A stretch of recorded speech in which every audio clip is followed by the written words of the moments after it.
Bismillah ar-Rahman ar-Rahim. I am Dr. Mohaibullah Wazir, and the topic is Popliteus muscle. Popliteus muscle, look, it is the smallest muscle of the posterior compartment of the deep group. Look, superficial group is being removed, and now you can see this deep group. This one, the most upper one and the smallest muscle in this deep compartment of the posterior compartment of the leg, this is the popliteus muscle. And you can see it also over here.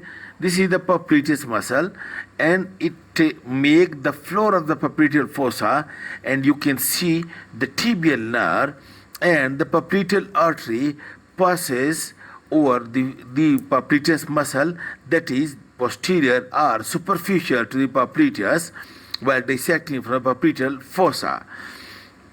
Look, it is a small muscle and its origin is, note the point, look, you see this groove on the lateral surface of the lateral condyle of the femur inferior to the lateral epicondyle.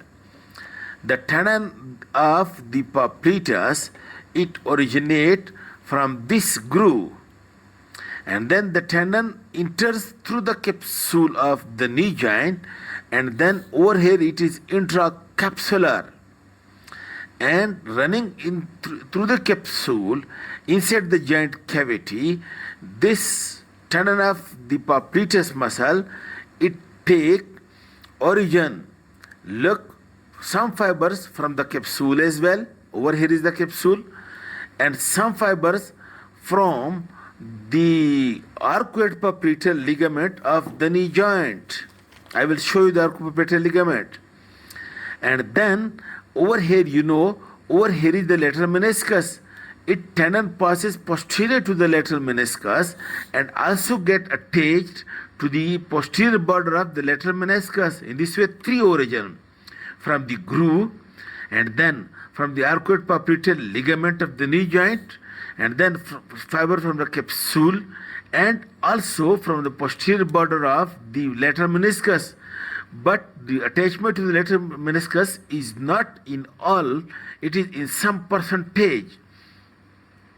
Then the muscle passes downward, and now it becomes flat, and you can see this is the white tendon of the popliteus, and this is the fleshy part of the popliteus, and it is being attached over here to the posterior surface of the tibia above the soleal line. It is, look, this is the soleal line. It is attached to this triangular area above the soleal line. Now, this is the origin and this is insertion. Some book take this as the origin and the upper one is the insertion. And now this muscle is supplied by the tibial component of the sciatic nerve.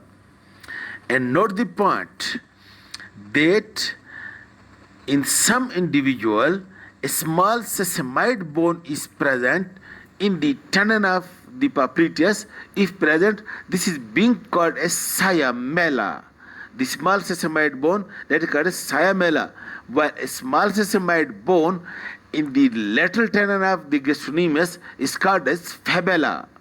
Okay, while in some individual, a small muscle is being present over here deep to the lateral head of gastrocnemius, over here deep to plantaris, a small muscle is present in some individual, then it is called as popliteus minor muscle.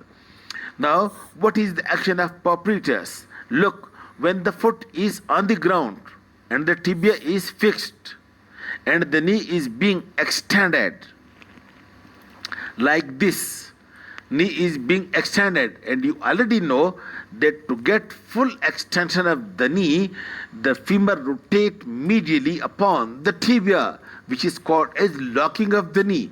Locking of the knee is the medial rotation of the femur upon the tibia to get full extension. Now, to unlock the knee, to start flexion, note the point, the popliteus, which is coming from lateral to the medial like this, it laterally rotates the femur upon the tibia, and it unlock the knee joint. After unlocking, then it do flexion. In this way, Popliteus is flexor, but to start flexion from locked position of the knee, it first unlock the knee from and by rotating the femur from medial to lateral, and again then but when the foot is not on the ground and the foot is lying like this or one is sitting, then what happens, the tibia is now free, and now to unlock the extended knee, then it rotates the tibia medial upon the femur, while in standing position it rotates the femur lateral upon the tibia. Okay, this is called as unlocking. Then it also, because the Popliteus attaches to the posterior border of the lateral meniscus, that's why during flexion it retracts the lateral meniscus posteriorly, so that it may not be crushed between the lateral condyle of the femur and tibia. This is the action of Popliteus muscle. Thank you very much.